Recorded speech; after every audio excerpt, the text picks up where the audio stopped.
What's up guys, it's the Ultimate Fighting Consultant, and today we're running through our quick picks for UFC Vegas 105 Emmett versus Murphy. But first, a quick recap of last week. We did pretty well. We cashed our safety bet with Meerschaert and Roses Jr.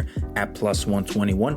Plus we hit a few solid props. Godinez by decision, Moreno by decision, and Manuel Torrez round 1 at plus 200.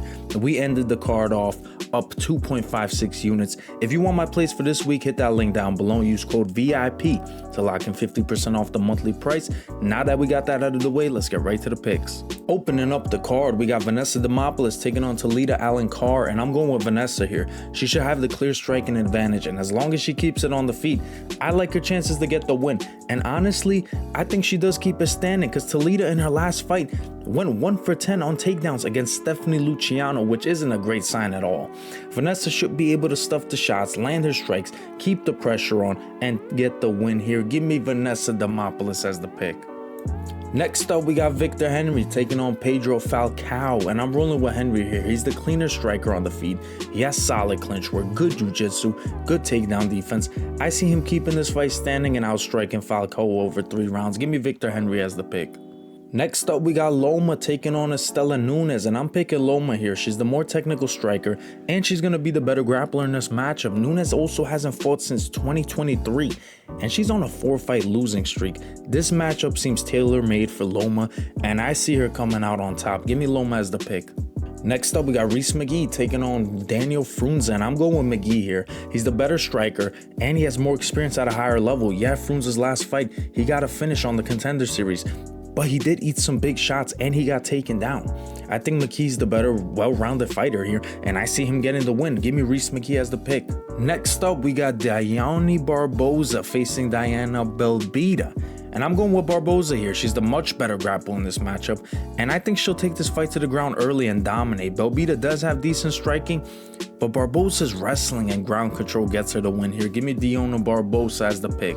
Next up, we got Davey Grant going up against Daniel Santos, and I'm rolling with the underdog Davey Grant here. The guy's got slick striking on the feet, throwing shots from all kind of weird angles that make him tough to counter. If it goes to the ground, he's got plenty of submissions up his sleeve, but I do think Grant can keep this fight on the feet and outstrike Daniel Santos. Give me Davey Grant as the pick.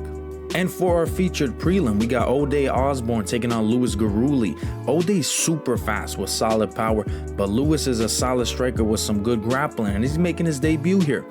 I'm still gonna take Lewis though. If this stays on the feet, O'Day definitely has a chance, but Lewis is stepping in with that grappling pressure, and we've seen O'Day struggle against grapplers in his last few fights. So I think Lewis will pressure him, mix in those takedowns, and rack up control time to get the win. Give me Gurule as the pick.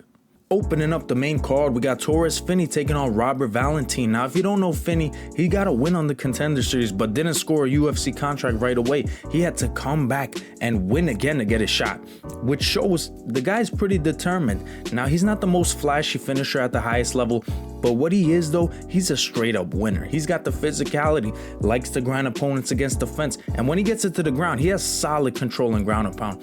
Now, Valentin's game is mostly based on submissions, but if you take one look at Finney's neck, I just don't see him getting submitted. Finney's strength and size are going to be a huge factor here, so for me, the pick is Torrez Finney to get the win.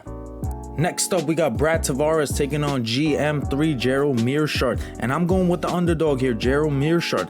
Honestly, you can never count this guy out. He's been dropped, rocked, and pieced up before, but as long as he's not unconscious, you better be careful. He'll snatch up a submission in a heartbeat. I see this fight playing out one of 2 ways.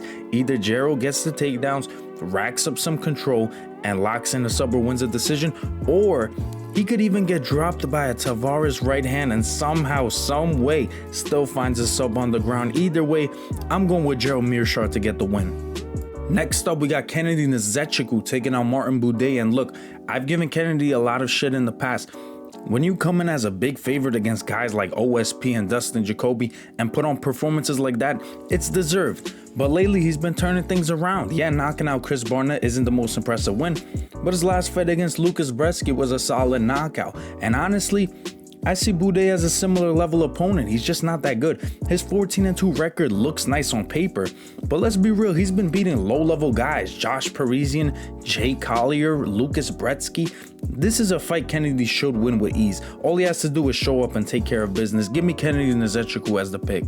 Next up, we got Cortavious Romious taking on Chang-Ho, and I'm going with Cortavious here. From a mental standpoint, I think he needs this win more, and he knows it.